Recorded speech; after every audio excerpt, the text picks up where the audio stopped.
Hello,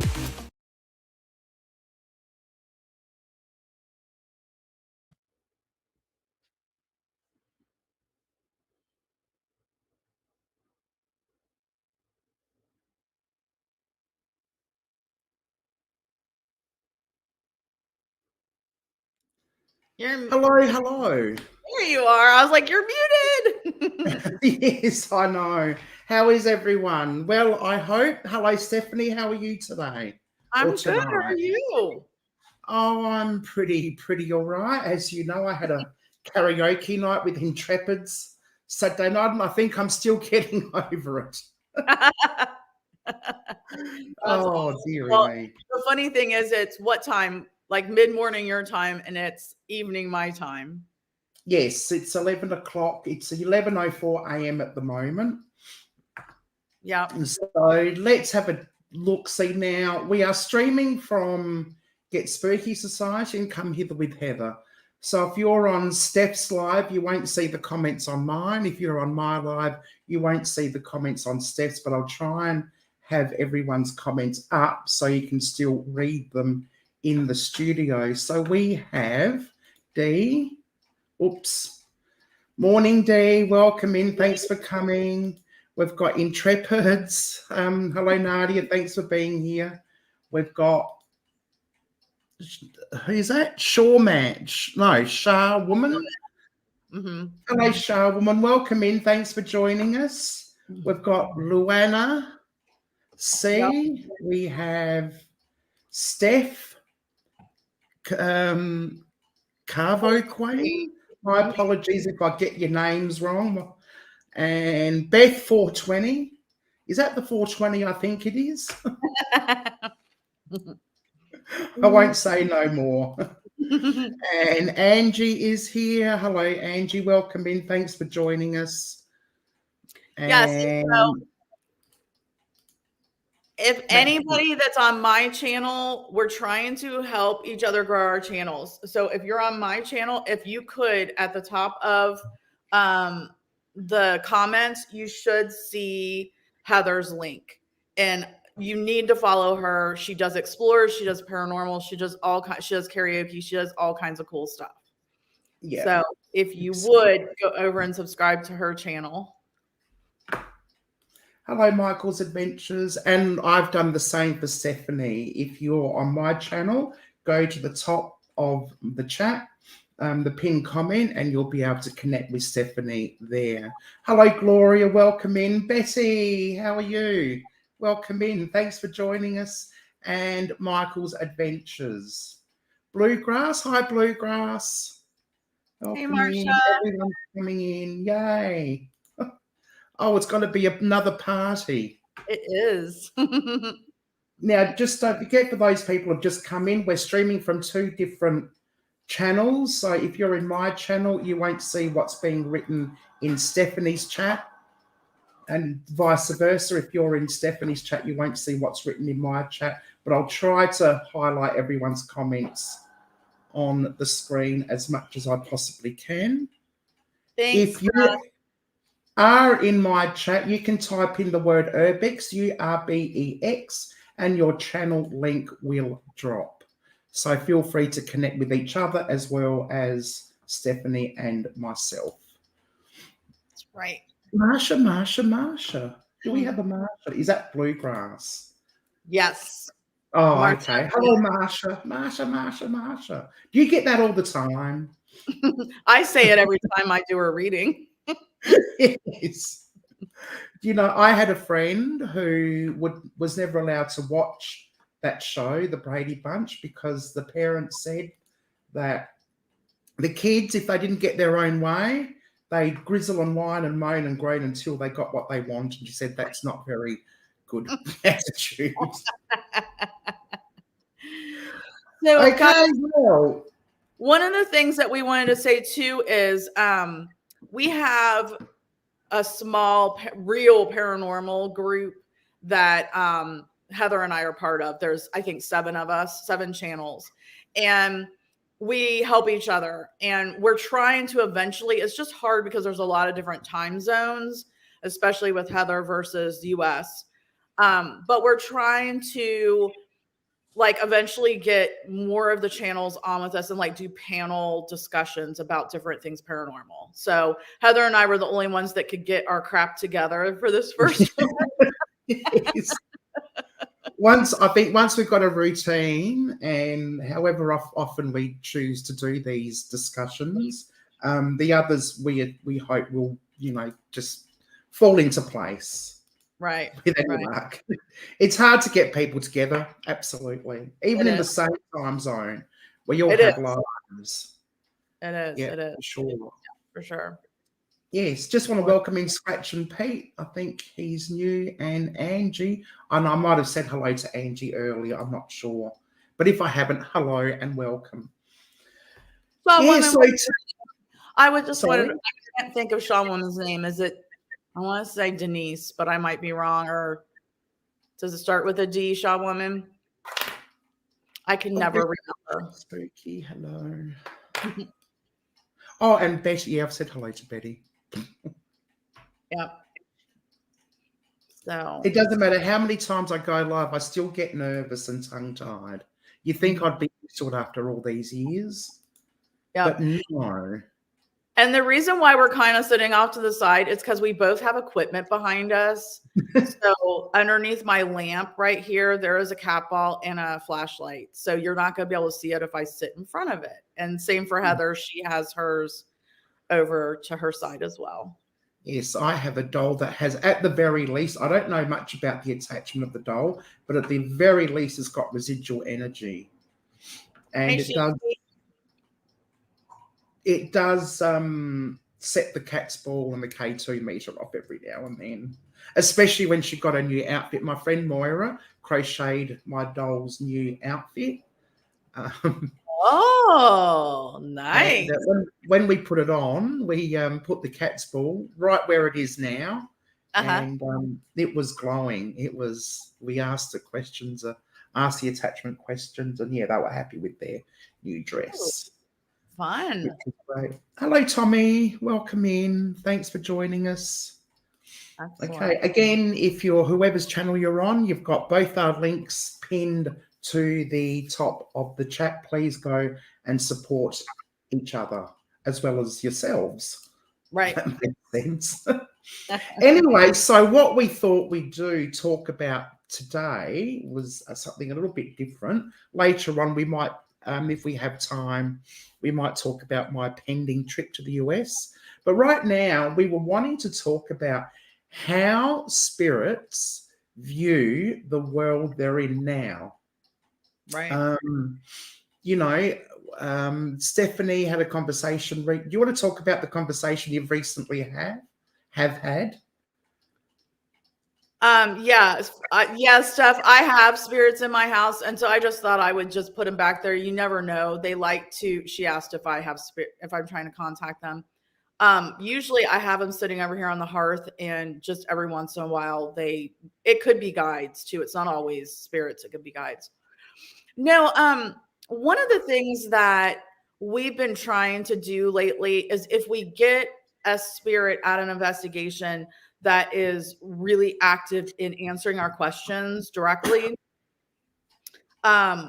we like to ask them questions like, what do you see? Can you actually see us? If you can see us, how many of us are here?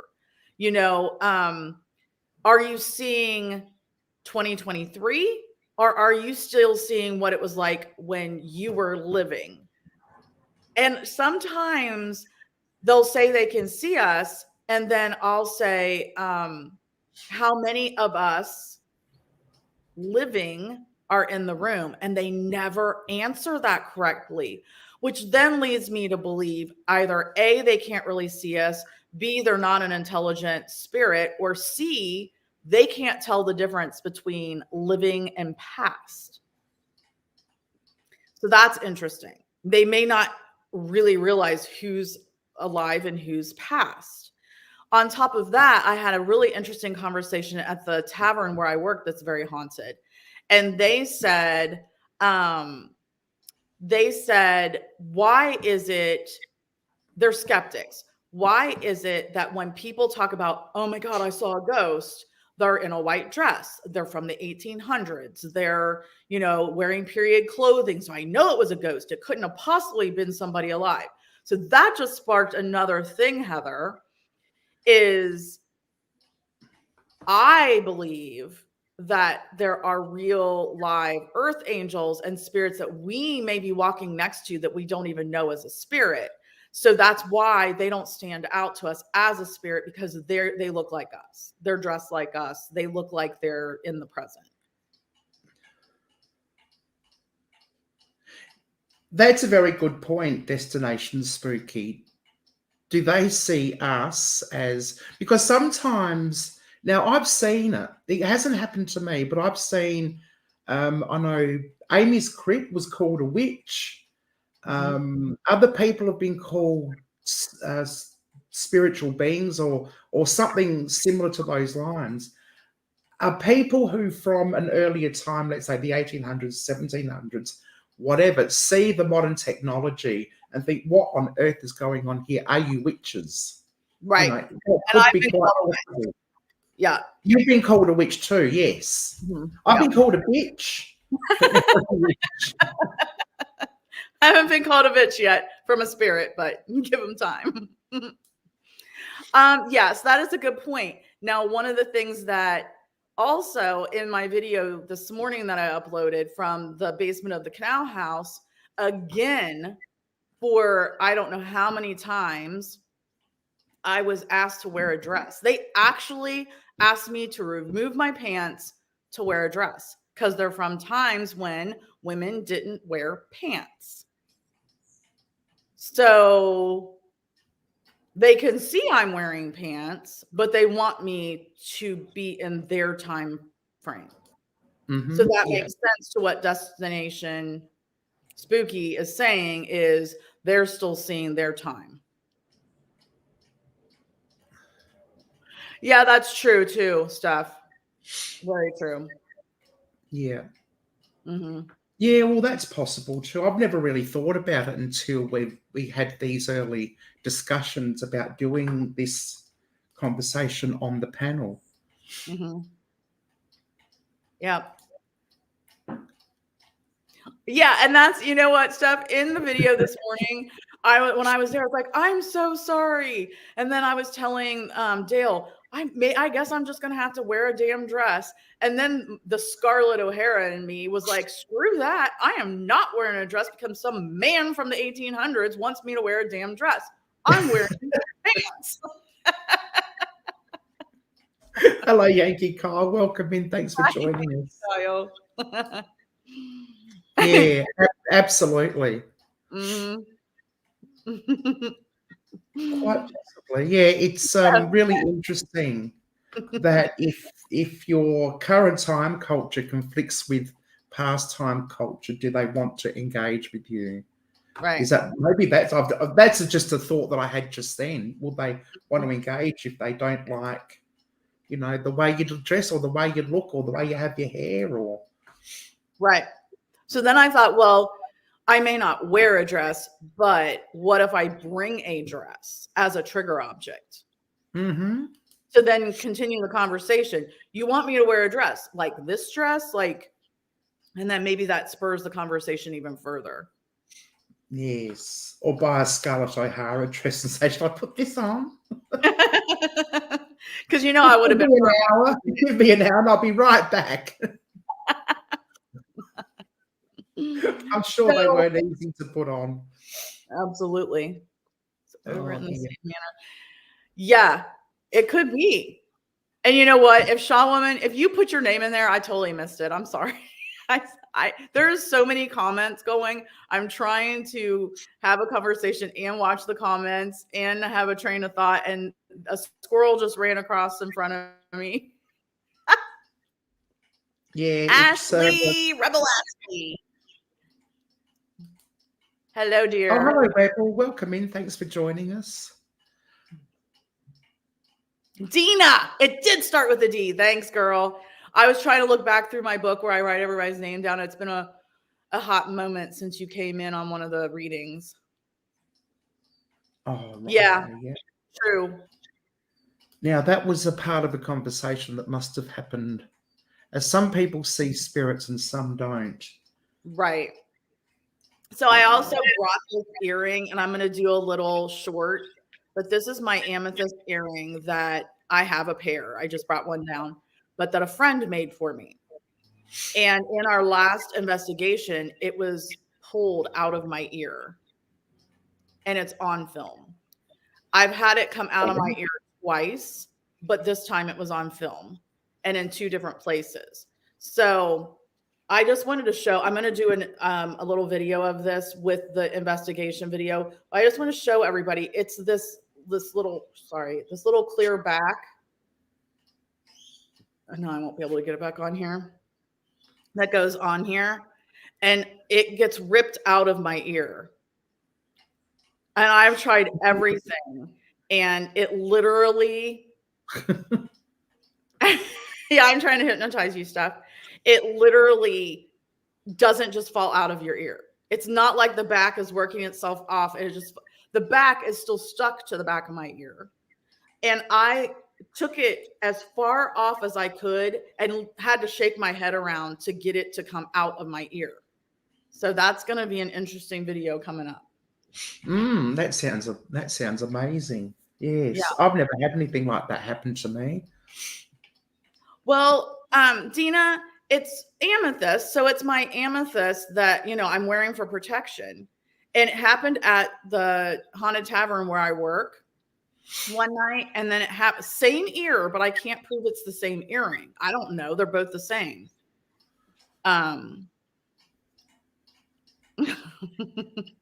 Now we're talking about squirrels. I was mugged by a ghost. It's the most action I've had in a while. Squirrels. Where did squirrels come into it? Oh, geez. So, yeah. So, I don't know. Now, Heather was telling me an interesting thing about a spirit that they have, you guys have over in Australia, that does not show up as somebody from the 1800s. Yeah. Yes. Okay. So we had a very famous, this is local to Adelaide, a very famous, Intrepid's knows it because she lives just around the corner from me, a very famous ghost at a suburb called Elizabeth. Now, just to describe Elizabeth is almost like a fake town. It was built for the 10-pound pom. So for those who don't know what a 10-pound pom is, the English government actually paid families £10 to migrate over to Australia and fill up the town of Elizabeth. So the South Australian state government created homes and businesses and factories and created almost like a city, a Stepford Wives type city, but obviously not as freaky. And so that was actually built in around about the 60s. Now, it was in and around that area, actually. I don't think it was quite Elizabeth. I think it was a bit lower south from Elizabeth. But, Elizabeth East, I reckon it was. Sorry, I'm losing my train of thought. And there's this house. Like the homes there are so unobtrusive, just plain, modern, typical government type housing. And there was this girl in a bikini who spotted in the hallway, in the pool, or in the lounge room at various times of the day. And she's a full-blown figure. You actually see her like I'm looking at Steph right now. And she's in a bikini, a red one, I think, or yellow one, I can't remember. But she leaves this yellow, oily mass behind her whenever she appears. That's an example of a spirit that's very well known here in Adelaide. Not so much anymore because the spirit seems to have disappeared since the house was knocked down. That was actually dressed in a bikini, not in mid-century clothing or.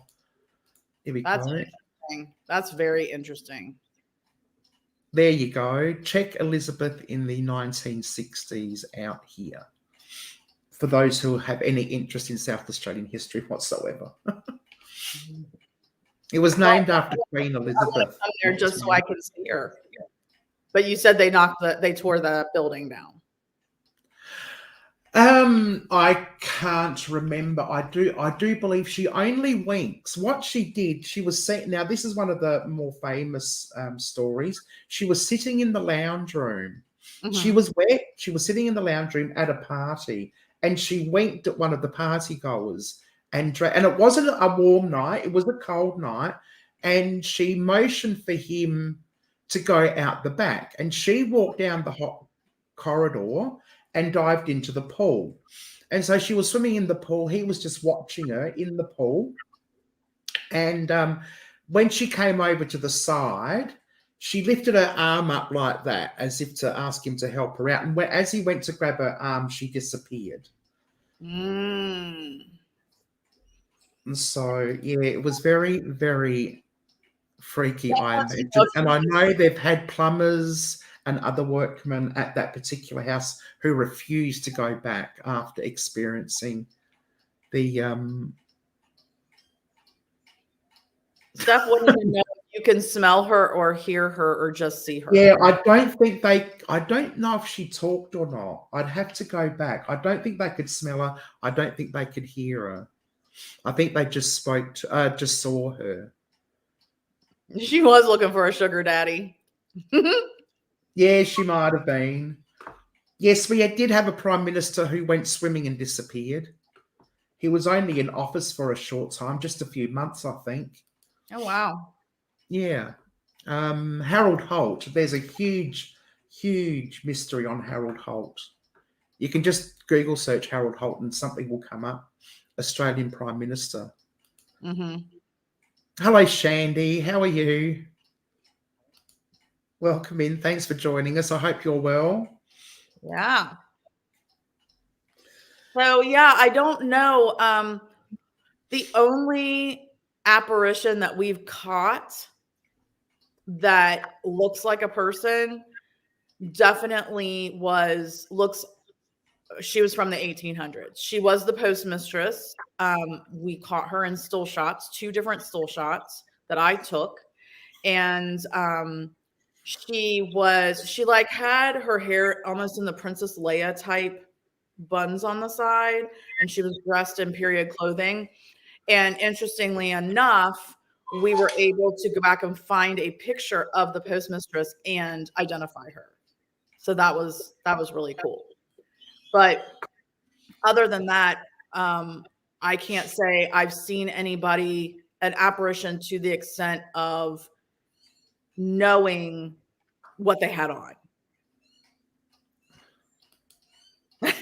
Yes. And I wonder, what do spirits do what do people do? What happens if people die when they're naked? Has anyone ever seen a naked spirit? I haven't. Well, I mean, I guess it depends. Like I was just saying, it's like, well, it depends on how much detail we see. Like maybe the ones that we can't tell what they have on, they might be naked. Well, yes. Tommy says a family member saw an apparition at the supermarket.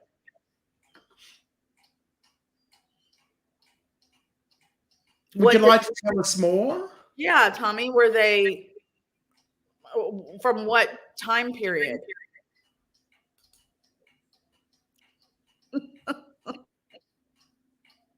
That's really cool, Ashley. Naked.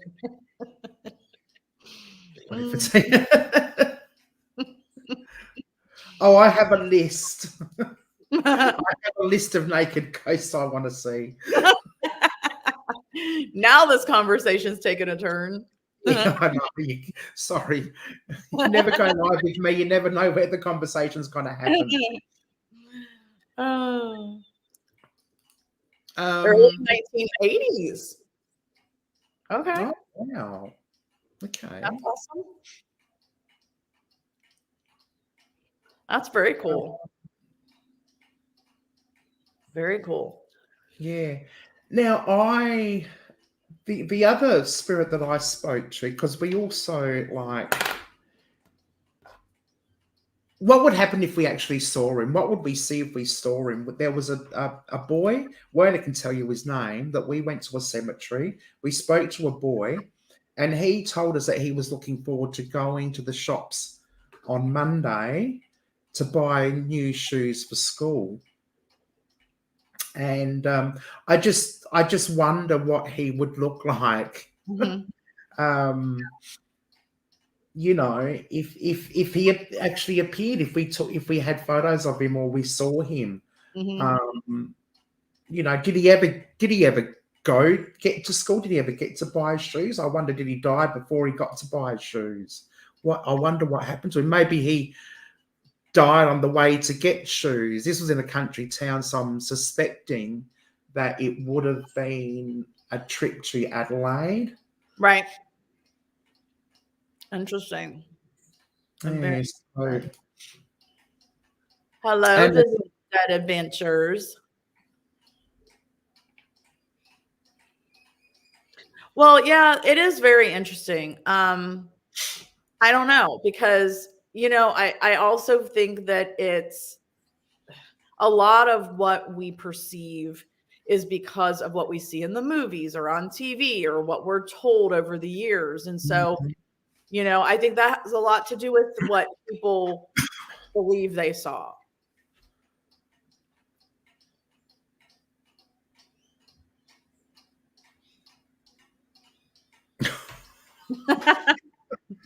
That's interesting, Andy. So yeah, I don't know. I mean, it's said that supposedly that it takes a while for spirits to be able to harness their energy and be able to communicate with us intelligently. Yet I've communicated with spirits that have only been passed for a few years. So it just really, really depends on their, everybody's different. I don't know. It's really hard.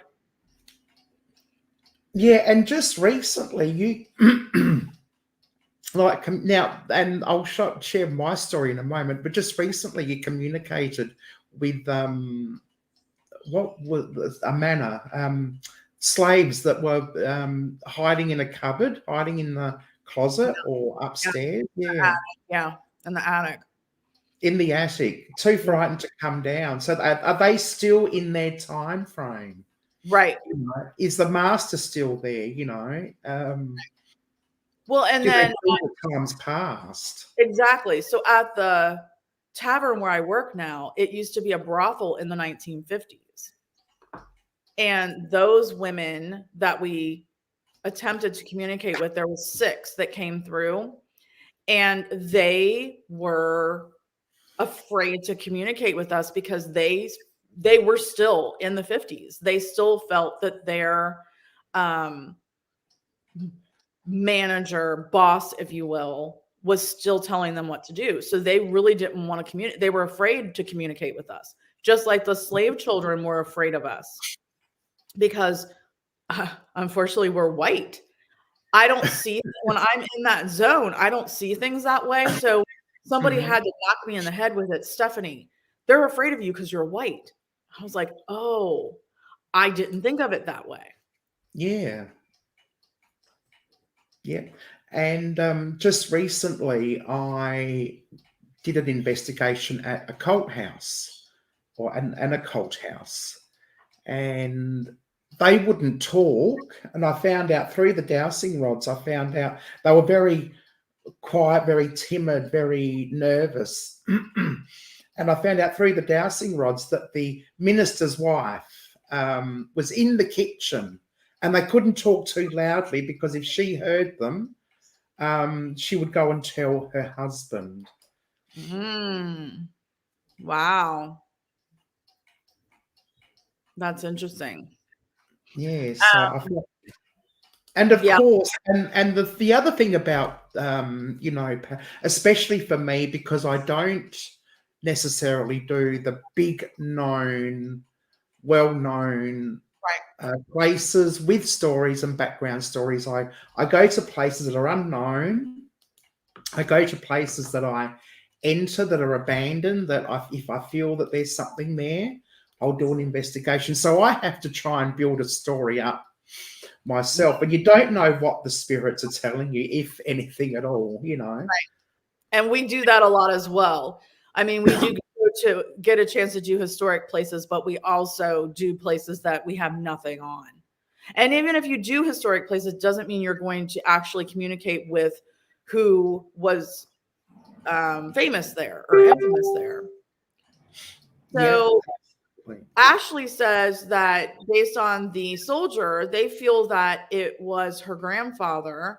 When she and her mom were both sick, a tea bag got flung off her mom's fridge. He passed in 2017, and that incident she saw him was in 2021. And Wow. Steph says that she was told it takes about 2 years after someone who passes to be able to contact you. And while they're in transition, that they have guides or family that can relay the message for them. Yeah. Absolutely. Hi, Colt Stone Wolf. Yes, hello, Colt. Sorry, it's people are coming in all the time, and it's like I'm missing a lot of people who are popping in. My apologies. Thanks for reminding us your name, Tony. That is quite a nice name, actually. That's really cool, Ashley. My grandfather comes to me a lot. At least he did. He does when I need him. Okay. Well, why don't you tell us? You said you had another story you wanted to tell us about this, Heather.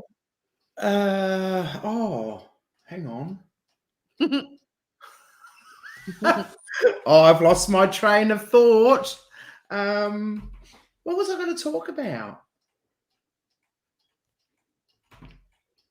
What was I saying when I said I was going to talk about something else?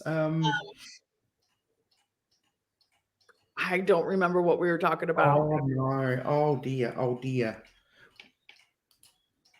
Okay, well, I've talked about the bikini girl. I've talked about the little boy in the cemetery. You told that little boy already. in the cemetery. I've talked about the cult house. Oh, every now and then.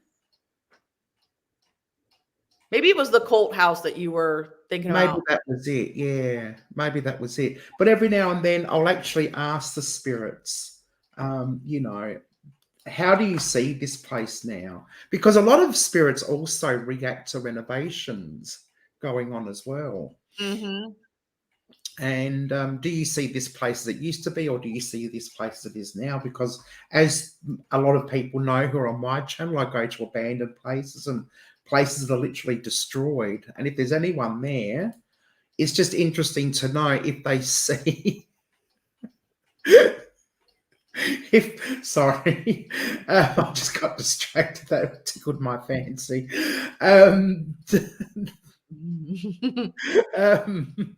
To see, you know, if they still see the place as they saw it when they were there. Right. Now, the interesting thing was when I was diagnosed with cancer, I know some know this story, but not all. My grandpa had been gone for many, many years before I was diagnosed. So he had no way to know when he was living that I had cancer. And after I started my chemo, I live in an 1800s house, and before I was diagnosed with cancer, over the years, he would still come into the house after he was passed and do like he did when he was living. He would move things around. He'd just come in the house and hang out, you know, whatever, and just mess with us and move stuff around. He did that after he passed. Well, after I was diagnosed with cancer, it had to have been at least 10 years. I was mowing the grass after I started my chemo, and I run around. I have a riding mower because I mow probably two acres with that mower. And I was going past my back porch, and out of the corner of my eye, I saw Grandpa, as he would have been when he was alive, standing on my back porch. And I remember thinking, I'm already past the porch. I'll catch him on my next lap around. Looked forward, and then thought, Grandpa's dead, and looked back and he was gone. So to me, he looked as he did in the, I don't know, 90s, early 2000s. I don't remember when exactly he passed. But So yes, and the second time I saw him, he was riding in the back seat of my car when I was heading home from a holiday party. And I was still doing, I think I had just finished my treatment, and he was I was right before my surgery, and he was riding in the back of my car. Again, looked just like he would have when he was, right before he passed. Oops. So I don't know what he saw. Yeah. But yeah, it'll be interesting. Absolutely. I kind of lost track as I was trying to listen and trying to concentrate at the same time. So I only heard every third word. Fine. I'm sorry. I just keep losing track. This is new to me when we're, doing an actual point of conversation, having two live streams. I'm used to just letting everything flow. Now you know how hard. Well, you do the readings with Moira. It's hard to try to keep up with the chat, keep up with the people, keep up with the list, keep up with the readings. Absolutely, yes, it is difficult, but fortunately, I don't have to keep up with the chat too much. I can just let the chat run itself. Yeah, because they just talk about themselves anyway. Most of the time, they ignore what I'm saying. So Tommy says something to think about. With his work, he's been reviewing locations, and the phone number of the officials from one of the locations is part of my late father's governmental ID number. Well, that's interesting. Oh. Wow. Very interesting. Being a backseat. Okay. So it's also interesting is the difference in the places we're able to locally investigate. So like where you are, Heather, you are able to go into a lot of abandoned places and explore. Yeah. Which is so interesting to me because I don't have that where I live. Not that it's not in the US, it's just not in my neck of the woods. We don't have a lot. I mean, we have some abandoned places, but I'd probably get shot if I went in them. They're not like out in the middle of nowhere like yours are. Ours would be like, among other residences, if you will. Yes. We have similar, so we don't go into them. But that's interesting. I would love to be able to, with permission, do an abandoned, like real abandoned place and explore it and see what happens. Even if we had to sign a waiver, say, because I know the first thing they say, oh well, if you get hurt, which I understand. I understand that. Yeah, absolutely. We tend to take a few more risks here in Australia. We have very strict gun laws. Unless, of course, you're out in the farm. But one of the reasons why we have so many abandoned places is because the early settlers didn't know the landscape and just assumed Australia would be just like England, plenty of rain, plenty of water. We've actually established what's known as the Goyder Line, where past the Goyder Line, and I'm assuming it's some kind of botanist who created this line. It's like an imaginary line across Australia where after this point, there is no rain. There is no weather. It's just hot, dry, arid stuff, and nothing will grow. Nothing can be, nothing can live there. So yeah, we quite low in South Australia state is this Goyder Line, and past that line, everything's just dry and arid. But the settlers didn't know that. But on top of that, we also had a very intricate railway system back in the good old days. And when the railway network was finally abolished, I think the 90s was like the last sort of decade of any kind of railway system. The towns just died. Like Chirawi, I've been to Chirawi, that had 2,000 population. It literally overnight, when the railways were disbanded, overnight it went down to 200, literally within days.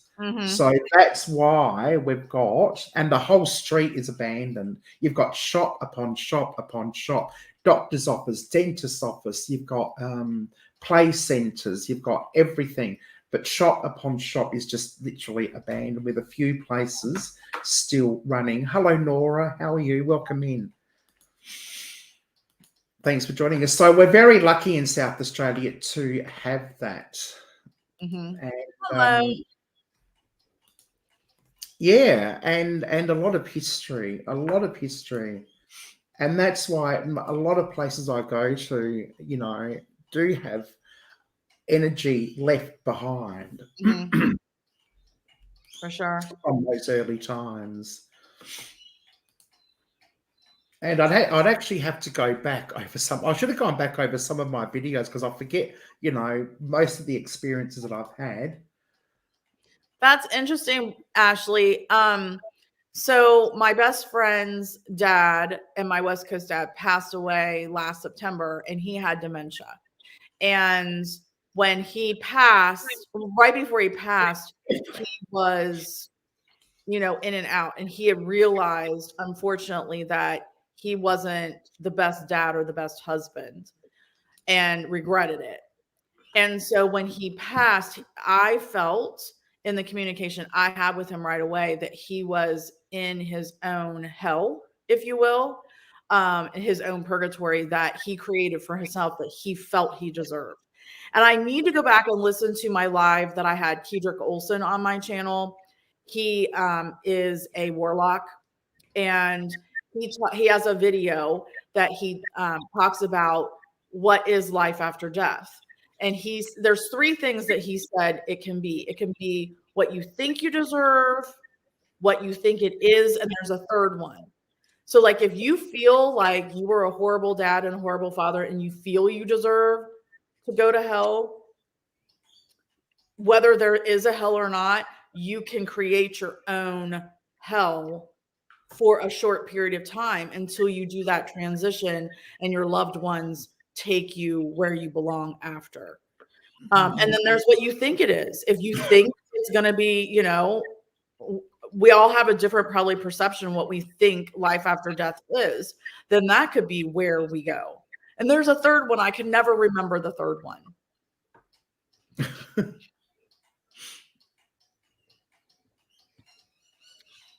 Yes, that's right. If you're in my chat though, Nightbot will drop your link if you type in Urbex, URBEX. So yeah, it's they're talking about Waverly Hills. I hope we get to do that while you're here, Heather. Yes, I've been to Waverly Hills 3 times. Oh my goodness, I have not been there because I don't do all the big places and I rarely pay to go somewhere. Yeah.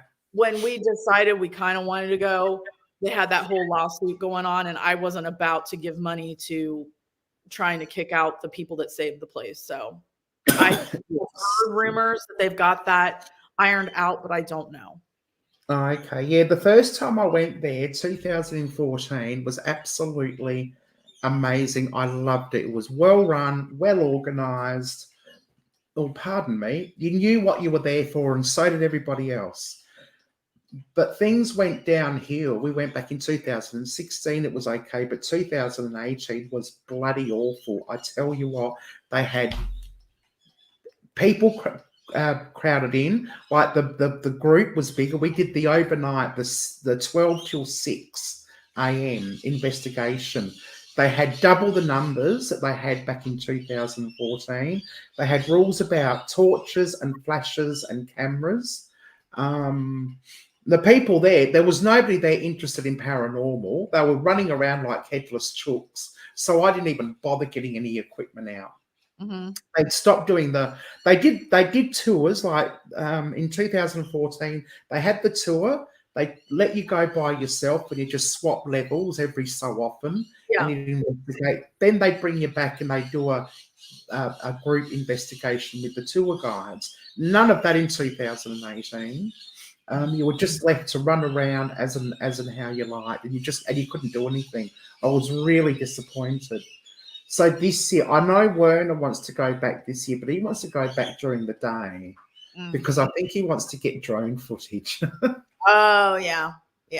So yeah. We're actually going to be in the Indianapolis, Indiana area, or Indianapolis sort of area for quite an extended amount of time. So we might do a daytime and nighttime. We'll see how it goes.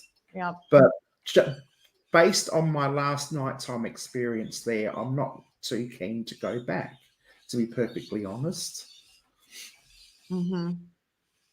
So, Ashley said she thinks they have reached, she's part of a pro Charlie and Tina Facebook group. She believes they have reached a deal, so that's good.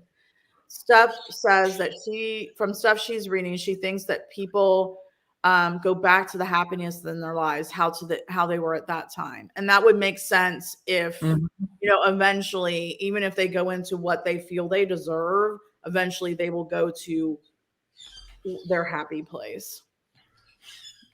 I had no idea there was a graveyard in Waverly Hills. We weren't actually allowed out of the building. Once we were in, the doors were locked and we couldn't get out until the following morning. But I did the death tunnel. I was absolutely petrified of the death tunnel. I walked all the way down, and it's a 45-degree angle. I got all the way down. I did some filming, did whatever I had to do, and I think I was a quarter of the way up, and I felt something behind me that really, really freaked me out. And I ran the whole way back to the entrance. Actually ran up those stairs. Oh my goodness! Wow. Believe me, it wasn't an easy feat. Easy thing to do, but I couldn't stay there any longer. Yeah. I was the only person who actually managed to walk down to the end, I think. Really? Yeah, I don't think Werner did even. Oh, he might have, but there's only one time that I've been scared during an investigation. Usually I'm so in a zone that I'm not scared. And this was because I know there was black magic done very poorly in the upstairs of this place. And we all felt it. And none of us wanted to stay for the investigation, but we kind of decided it was a gem mine. Or it wasn't a mine. It was a gem. It's a place where they sell crystals and stuff and rip people off, unfortunately. So as long as we stayed on the first floor where they had all the crystals, we felt okay. But if you had to go to the bathroom, you had to go to the second floor where they did all kinds of bad black magic. That's the only time I've actually felt a little creeped out. Like I didn't really feel safe there. Not that I would say that Randolph County Asylum and Infirmary, I probably would have a hard time going down in the basement all by myself. I would really have to psych myself up for that. With people or one other person, I'm fine. But to just go down there, it's pretty daggone creepy. Yes. A 30-minute alone challenge. Oh, that's someplace I can take you when you're here if we have time, Heather. Yeah. Well, we should have plenty of time because I think we're going to be there. So, visiting dead event, is it Tony? Tony has asked how long I'll be in the US. I will be there for 5.5 weeks. And unfortunately, like plans have changed, and one place we were going to go to, we're not going to now, which was Baltimore, because Drew will be up in Canada during that time frame, unless he gets back early. I'm not sure. I haven't confirmed anything with him yet, not until his people that he's seeing have made their arrangements. So we'll be in Indiana for almost 2 weeks now. So we're skipping the Washington-Baltimore part at this particular point in time, but we're starting off in San Francisco. We're going over to Utah. Then it's the Indianapolis, Ohio, Kentucky sort of area. Then we're flying. Oh, we're doing Chicago. We are doing Chicago. We'll be a few days in Chicago, hopefully catching up with Restless Spirits. Is it Restless Spirits? Yep. Just wait for my chiming clock to finish. It's midday. I should turn these bloody things off when I'm going live. then we're going down to Florida and up to Niagara Falls in Canada to do some more exploring. But at this stage, the only ghost hunting that we've got confirmed is what we're doing with Stephanie. And I'm just a plethora of stuff I can take you to. Yes. Oh, I think we'll be busy. Well, the best part is, if anybody that watches my channel knows the Cedar Grove Tavern, the place where we had the poltergeist activity and the smoke detector, and just so much that happened there as they were renovating it from an apartment to an Airbnb. Heather is staying there for a pretty good period of time.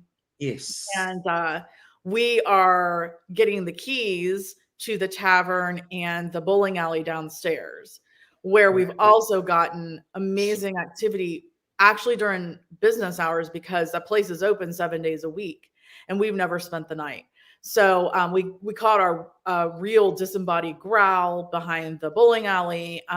That we've caught other things, but I've never actually been able to investigate the bar, like the tavern bar itself. And a good friend of mine from high school's dad used to sit on the corner when he was alive for, every evening, because he lived right down the road. And so he is said to still sit there now that he's passed. And I really, really want to try to reach out to him. So that'll be interesting. Yeah.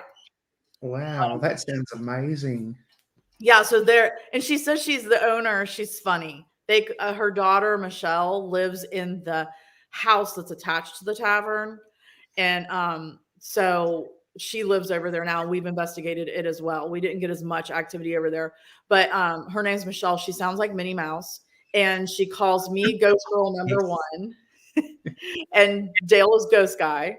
So the owner, Bridget, she jokingly said she's giving the keys to Dale because he's the trustworthy one. I'm like, okay. Oh, wow. That's good. I like that. The trustworthy one. Yeah. Oh, yeah. Yes, we will be near. Cedar Grove is not that far from Cincinnati, if memory serves me correctly. And I'm hoping to get to Bobby McKay's again. Yeah. Or was it Bobby Mackey? Mackey's. Well, and so also one of the places that I have to take them is the tavern I work in now called Third and Main, because while we were there, I didn't know it at the time, but they sell an Australian Wagyu steak, a few of them. Yeah. When we were investigating before I started to work there, we had two devices, mine and Dale's. His was on Ghost Tube, mine was on Ghost. I can't remember in which order. I think mine said Adelaide, or I think his said Adelaide, mine said Australia right after that, right consecutive. And mine said Australia 4 times that night. And I was freaking out because I was like, Adelaide, Australia, everybody's looking like, so? I'm like, but Heather, that's where Heather lives. Yes. Didn't they call out Heather as well? They may have. Call out Heather? I can't remember. I don't remember, but so anyway, we are definitely taking you guys there because the spirits have spoken. So we're going to go for dinner and investigate, hopefully on that Monday night. So that'll be fun. Yeah. Yes. I'm so looking forward to it. Absolutely. Yeah. And if you force me to go to Bobby Mackey's, I will. Yeah, I think we're just... I found the text messages from 2018, 4 years ago. Yeah. And I'll be in touch with them as soon as I can. Because we tried to go. We actually went there, and we made a special trip to go there in 2014. But they were closed. We had no idea they were only open certain days of the week. And we went there on a day that it was actually closed, and we had no idea how to get in touch with the people. But I found a phone number and I text them, and I think we only paid about $20 or $30 to do the ghost tour and a small investigation there. Yeah, I think it's like $25 a person or something if you do like a 2-hour tour and whatnot. But it's like $800 if you want the night. if you want the whole. Oh, That's no, I'm ridiculous. not paying that much. But yeah, we just walked around. None of my clocks in my house match up. They're all Like, but none of them are going with my clock either. So and yeah, it was pretty good for that 2 hours. We pretty much got the run of the place. yeah. She, the tour guide just said, "Look, you know, you're in, do whatever, go wherever." She told a few stories as well. We did do an investigation, but I didn't record it. I didn't actually record it. That was back long before my YouTube channel, and I thought photos were the best. So Okay, no worries. Thank you, Gloria. See hi, you next Gloria. time. So did you end up getting a hold of them and get in that day, or did you have to go back? No, we went back 2 years later in 2000. Oh, so you didn't get to go the first time. No, we didn't get to go the first time. I just took a couple of photos outside to say that I'd been there, and that was about it. But that's in Cincinnati. Is that in Cincinnati? It's in northern Kentucky, actually, so it's right across the river. Oh, okay, but I remember we had to go through Cincinnati to get there. Yeah, yes, probably. Which was really weird. It just freaked me out. Well, I mean, the Cincinnati airport is in northern Kentucky too, so go figure. Yeah, yeah. But yeah, I'm just really excited because there's so many places we can go. Now, are you going to spend time in Indy with your, didn't you say you have some friends in Indy? Yes. They're not actually in Indiana, Indianapolis itself, just sort of outside. And so we're gonna go over there and stay with them, which was supposed to be the time we were going to spend in Washington DC and Baltimore. Okay. So we'll see how we go. We'll just see what the final plans are. Once Drew's friend makes his arrangements, we'll see what sort of time frame we've got after that. So a lot of it's in the air at the moment. The only thing we have got is the time at Cedar Grove and hotels booked in Orlando, Florida. Interesting. Cool. Now, are your friends that are outside of India, are they paranormal people, or are they just more explorers, or are they just friends? Oh, they're just friends. Actually, I met Marsha, that's her name. I don't know if I'm allowed to, it doesn't matter. I used to play a game called Castleville on Facebook. Yeah. And yeah. And we met through playing that game. Oh, yeah. I met yeah, I met people through Farmville on Facebook. Yes. Yeah. Yes. I remember. I think I remember you used to play Farmville because I played Farmville as well. Yeah. Farmville, Castleville, all the bills. All the bills. all the bills. They're gone now. We want to try to see Michelle while you're here too. Yeah, that would be amazing. Yeah. Actually, do you know, have you ever seen the show?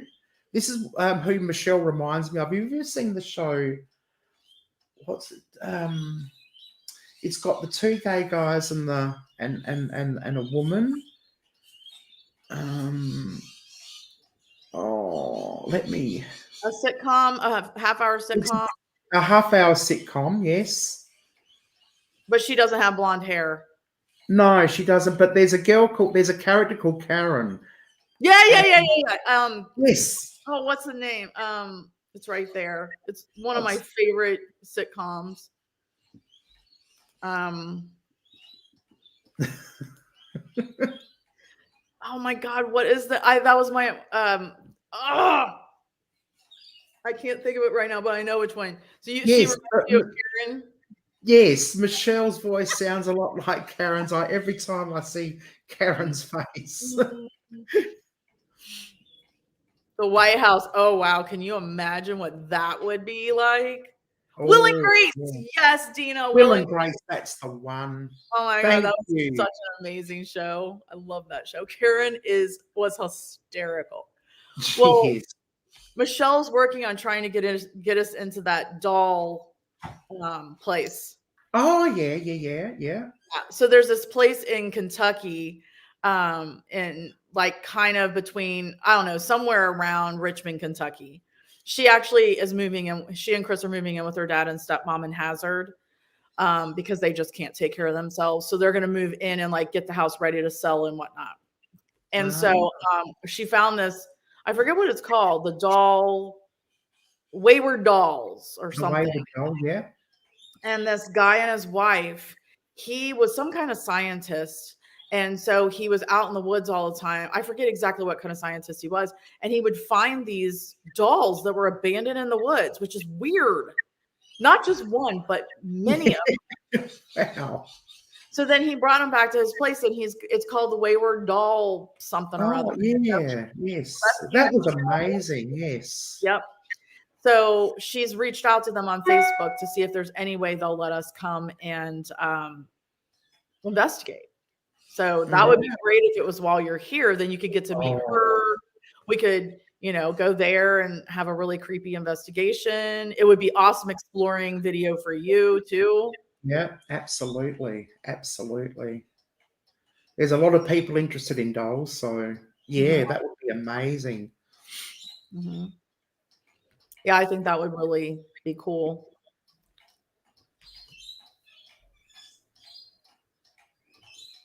Down, Zach Fagan, is that what you're trying to say, Tony? Yeah, I've been seeing. I don't watch any of that, but I've been hearing bits and pieces of it. No, I haven't really. I can't keep up with that. That's all in the US. Australia doesn't tend to get many ghost shows here. Not on mainstream TV anyway. Only if you've got that special box that picks up. You have to pay for it. It picks up all the American shows. Yeah. Steph, do you know about that doll place in Kentucky? No, I mean, I don't think so, because Michelle's husband has been passing it on his way to the job site. He does housework, building and stuff. And so he's been passing it. And no, it hasn't burned down. Stuff says, nope. I love dolls. You don't want to come to my third floor then, Stuff. It's full of dolls, and they're all mine and my mommy's. Oh, wow. Wow. So here's the garden quartz crystal I got. I don't know if you can. Oh, wow. Yes, we can see that. Hang on, I'll put you in full screen. So it's got all these layers. It's called garden quartz. It's got all these layers. And then the other thing that I liked about it, it almost looks like it's got snowflakes in it. And then here's the other one I just got at a local. It's got like greens and coppers and just really cool. So they call it garden quartz or lodolite or phantom quartz. But kind of garden quartz because it looks like it has a garden in it. And I just love them. And they're supposed to help you with connecting to spirits. Yeah. Wow. So yeah, I just got those at the local place. Steph says that's like a house of clowns. Oh no, I'm not going with clowns. Ashley says dolls don't bother me, and overabundance of creepy dolls do. Dolls creep me out. Tony says dolls creep. Okay, so I have a third floor that's built for a 12-year-old. It's a third floor like loft. My sister lived up there when we rehabbed my 1800s house. And so when you put the hatch door down at the top of the steps, it's like all one room up there. And when my sister moved out, I kept all my childhood stuff, my mom's childhood stuff. I've collected childhood stuff, but most of the dolls are mine or my mom's or my sister's. There's only one doll that I bought from a medium in California that goes with an old Ouija board. And then there's one doll that is my best friend's mom's. Other than that, they're all mine. Wow. Yeah, that's kind of creepy, for sure. I wouldn't like a broken face either. So do you guys like this kind of format where we come on and talk about stuff like this? Does it interest you? Yes, let us know. And then also our goal is, hey Joe. Hi Joe. What's doing up is past your bedtime, dude.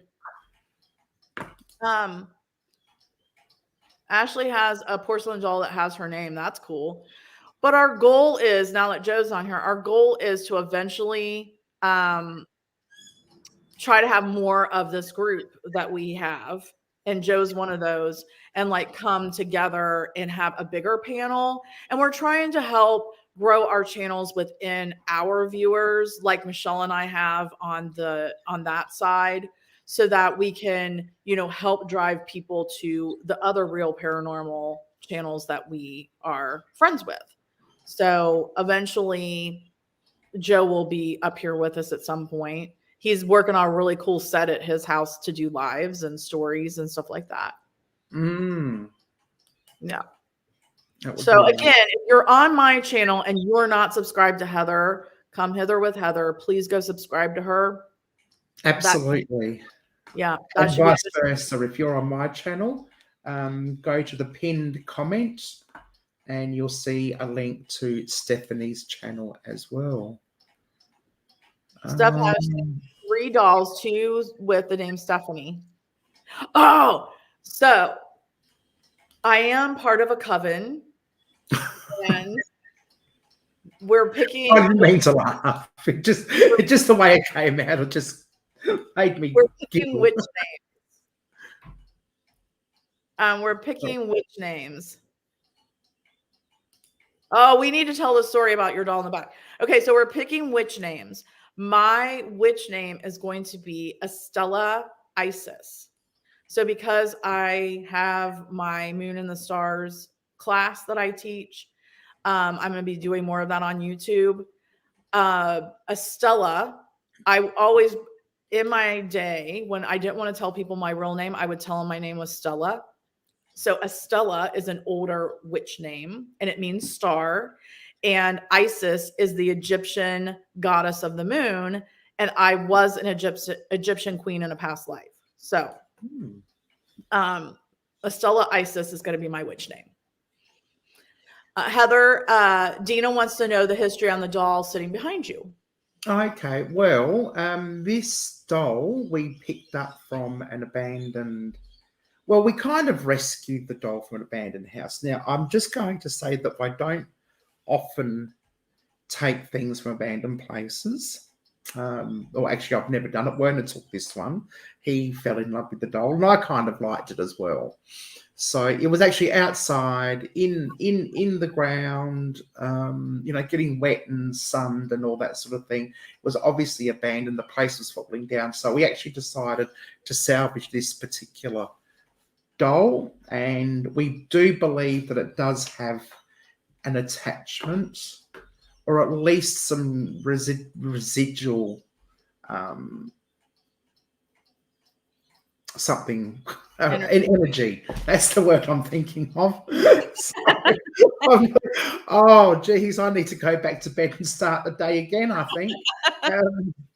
Residual energy. And yeah, so that's how we came across that particular doll. But I don't sort of encourage people taking stuff from abandoned houses, because technically speaking, nothing's ever really abandoned. It's just the word we use, because everyone owns everything. Someone owns it somewhere along the line. And vice versa, though, nothing's really owned by anybody. So that's true. One of the 2 things. Yeah. So, and anyway, we thought nobody's going to mind. It's just an old doll. And so my friend Moira crocheted the dress for the doll. So we did a bit of an investigation. We spoke to the doll, and there is an energy there.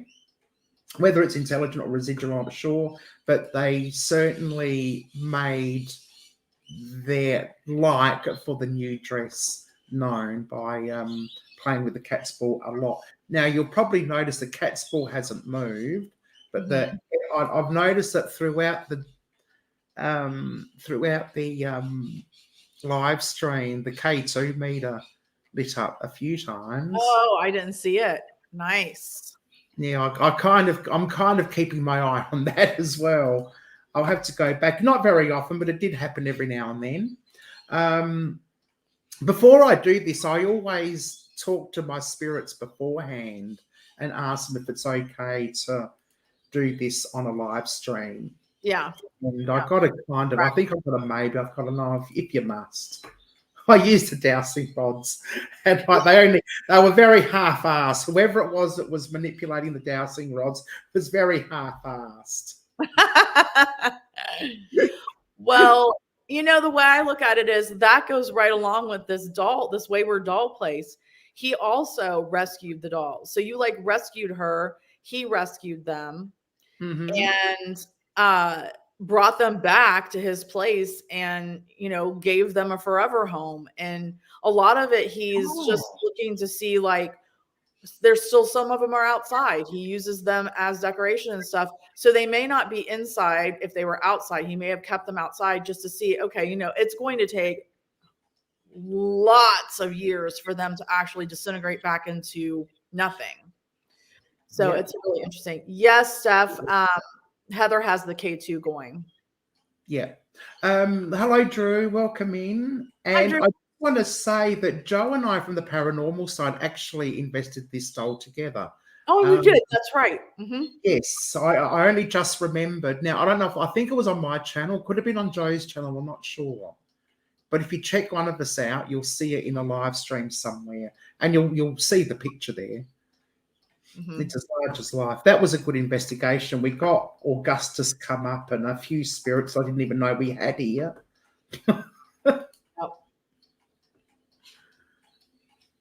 I used to watch this when I first started watching YouTube. I was so naive to the fakers, not just the fakers of paranormal, but the fakers of a lot of things. And there was this guy called something Homestead, and he started out like all of them, where he was really believable and apparently had Bigfoot on his property, but he was homesteading, like he did everything at his house, like they grew everything, whatever. And so I guess he was just doing it about homesteading, and then decided, oh, if I claim Bigfoot is in my woods, then I'll get more viewers. And he did blow up. But he used to do all these things all the time where he was really good at pointing to things in the camera, like where they were and stuff. And that reminds me, when I do that, that reminds me of him. And then he started doing these things where he'd hold up a circle, say, see, that's where, watch this area right here. I can't do that. I know it's hard to do. There you go. Jared. Oh, dear. Hi, Jared. Fluffy's here. Oh, hello, Fluff. How are you? Just out of interest, I'll be on Fluffy's channel tonight. We'll be crocheting from ghost to crochet.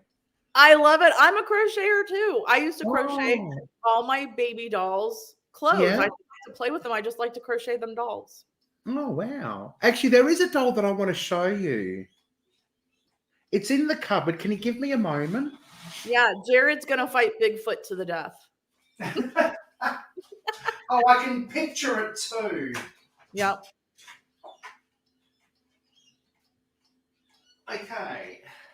This is Paranormal crochet. This is a doll. Oh, she's lost her little sock. This is a doll. I don't want to talk too much about it. It's very sentimental, but this is a doll dating back to the 70s. Yeah. And it belonged to my cousin. And my auntie gave it to me as a memory in my cousin's memory. Mm-hmm. But the hair's all matted and Crocheted that little outfit.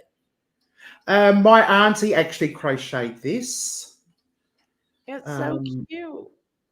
Yeah, and a different auntie, not the one that gave me the doll, but the doll was like quite naked. And if you can, because I was 7 or something at the time. Uh-huh. And can you see the blue? Yes. I actually wanted to give the doll some lipstick. So I got my dad's texter, like that he uses because when he's building stuff and so forth. I got a texter out and tried to give her blue lipstick. It was covered all over the mouth, but it's faded. That's funny. So, and I wonder, I don't know. I would like to actually chat to her as well to see maybe if my cousin isn't sort of hanging around as well a little bit, just to see. But I don't know if my family would like me saying that on. Well, and I kind of want to go over to my grandparents. My uncle he's living there now. He took over the house when they passed. And I kind of he had turned their garage into a slaughterhouse / butcher shop. And I kind of Oh, wow. there, and Grandpa worked there, and see if Grandpa would talk to us in the old butcher shop. I mean, kind of creepy, right? So I got my aunt and uncle's permission, my mom's permission to do it. So it's just a matter of now, like, doing it. It's kind of cold out there and stuff. So, but yeah, I'm just curious to see if he would come through. I do. I have crocheted a ghost. I can get my crochet ghost out if you like. I put a cat's ball in the head instead of. Oh yeah, foam. you did do that? Yeah. Are you going to use it for a trigger object? I was actually trying to sell them on Etsy, but they didn't sell. Hang on, I'll go get one. If I can find it, I'll go get one. Okay, I want one. Thanks, Jared. Jared, did you get those pieces you needed at Ollie's or whatever? That you couldn't, or on eBay that you couldn't get on Amazon? Catball Ghosty, exactly.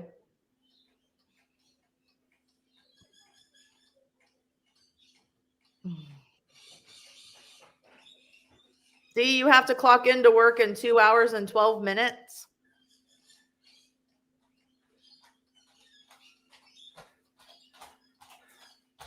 Yeah, let me grab a cat's ball. So here's a little ghost. Now, this is only half done.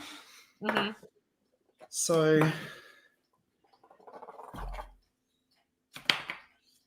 that's it. It starts off as a circle, and then you create like the granny square to make the skirt.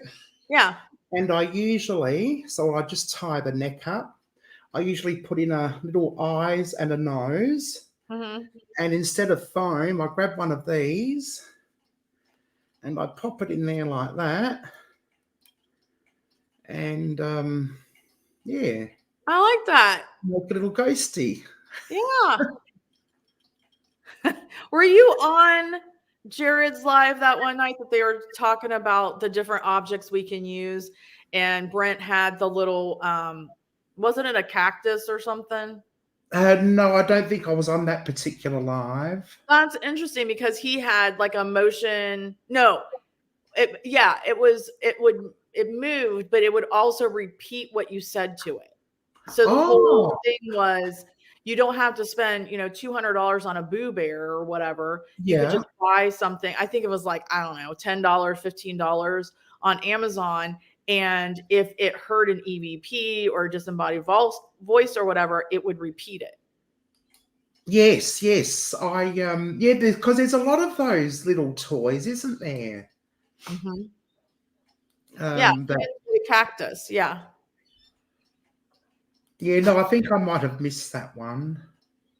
It was the one BTI I got to watch because I was cut early from the tavern. And so I got to come home and watch it. And they were talking about different ways to create your own paranormal equipment where you don't pay, hundreds of dollars for something that you can create yourself or find. Absolutely. No. That's right. And I mean, you've used a whatchamacallit, a beeper, the smoke alarm, a smoke detector. You can use a torch. You've used a torch. I've used a torch once. There's an early video where I've used a flashlight or torch, as they say here in Australia. Oh, cool, Joe. Are we still going to try to do so I'm investigating with Joe and Jim in April. Mm-hmm. And so we're doing the Cedar Grove Tavern as well. They're going to stay there. So maybe we'll warm the place up for when you're here. But he was asking me about a seance. But smoke detectors are used. We weren't specifically using that smoke detector. We didn't even know it was there. It was still in the box. It just started to go off. And And then we found it after it started going off. We took it out and we found it. But other people that I know, especially in the coven, have had smoke detectors go off, and so have I, and have communicated with spirits through them. Oh, nice. You know what, Steph? We use the mini mag lights, and you need a twist on the top, a twist one. That's what Jared uses as well. So they're mini mag lights. They twist on and off on the top, and you twist them just so they aren't on. And then that way they can communicate by connecting those wires. Yes, these days with the new torches, they're all I don't know, LED or whatever it's called, and you need to press a button.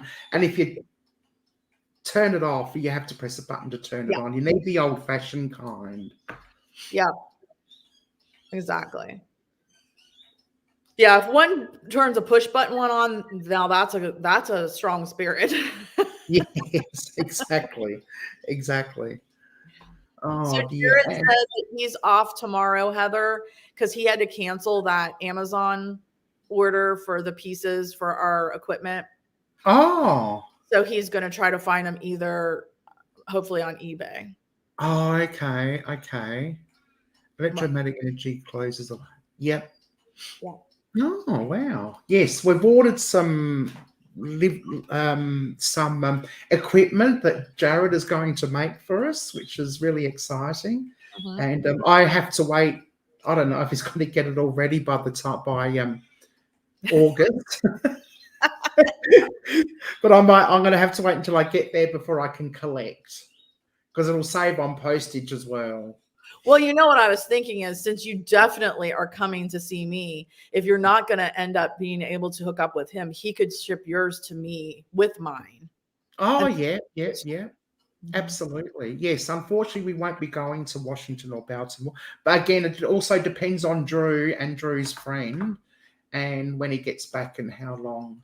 Because I don't want to go to Baltimore by myself. Werner wouldn't protect me.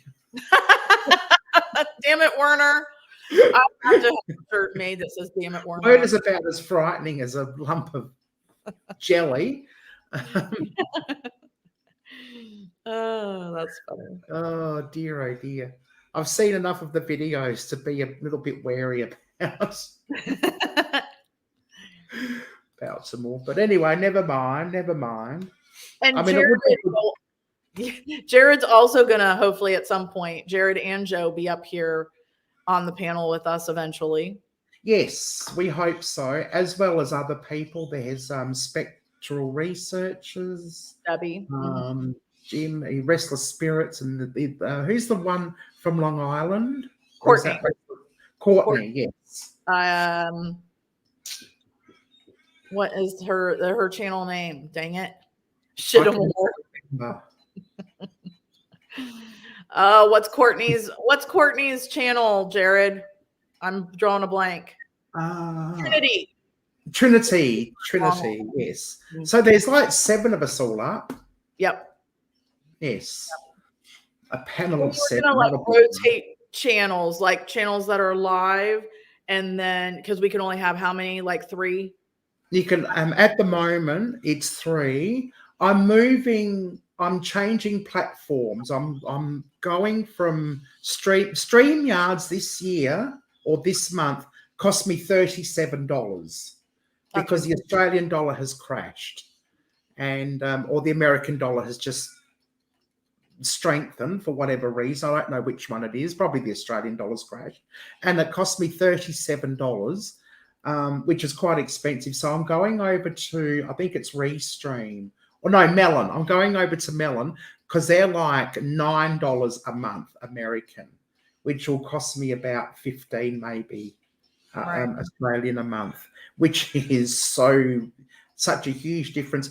And I can actually get more from Restream than I can from StreamYard. So and I'm using StreamYards now because I've paid the $37. I'm going to get my money's worth. Definitely. So I'm going to stream as much as I bloody well can between now and the 25th of whenever it is, whenever the next billing. I already cancelled this year's billing cycle, so I'll have to get onto Melon as soon as I possibly can. But yeah. So we want to combine our channels and bring the whole family together as much as we can. And Absolutely. then, we all have unique people that are subscribed. We have a lot of the same people that are subscribed to all of us, but we all have unique subs. So then, we can all get up. All 7 of us can get up on the panel, but only 3 to 4 to 5 channels can be done at the same time. And we can rotate the liveness. Good night, Tony. Yes, exactly. Oh dear. And it's an online one called Restream, much like StreamYard. I use 2 for the free time. Yeah, no, I did look at Restream as well, but I think Melon is cheaper again, I think. That's it. And the reason why I don't pay, because I help pay for other people's. There's no sense in all of us having to pay. Yeah, well, that's right. Yeah, Absolutely. So yeah, exactly. So anyway, the reason why we do pay, at least for the basic, is because otherwise you can't stream to different platforms. You can't stream to different, multiple channels. It's terrible, Fluffy. It's absolutely terrible. Yeah. And I thought, I'm never paying $37 for this thing again. Ridiculous. That's just ridiculous. Yeah. Well, we've been on here an hour and a half. Wow. That was a pretty good effort. Time flies when you're having fun. It does. I hope you guys enjoyed this. Yes. And just before we go, if you'd like a topic of conversation, just give us a quick note in the chat or post a comment at the end of the live stream when we close. Let us know what sorts of things you'd like us to talk about. Topics, whatever. Let us know, and then we can start planning, and hopefully we get the others on board as well. Well, and the other thing that I did one time, Heather, as well, was put the link in and one time I did a live where I let one guest at a time come up and tell a story about their scariest paranormal experience, but they did it live. At one at a time, I brought them on screen. So we could also try that too. Yep, that's a good idea. Yep. Anyway, we can talk about it more now that we've got the ball rolling. Hopefully the others will say, hey, what a marvelous idea. Yep, we're all liking. What's your biggest challenge with doing real paranormal YouTube? That's a good one. Good topic, Joe. Good topic. Yeah, we'll jot that down. We'll have to have an ideas book. We need a notepad like Jared has. Jared has a big notepad.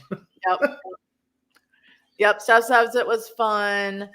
Ash says it's fun. Dina says it's interesting and fun. Awesome. Cool.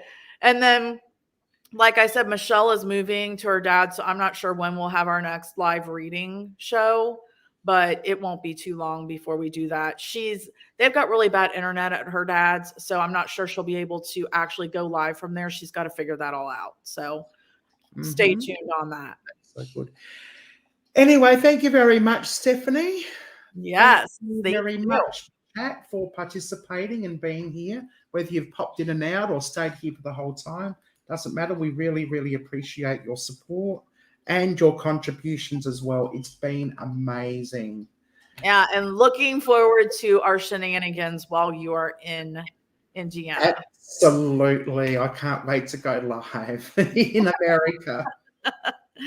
I know. How shall we sign off? Shall we sign off with the typical Spooky Society catchphrase? Well, Heather, until next time, stay spooky. spooky. Bye, guys.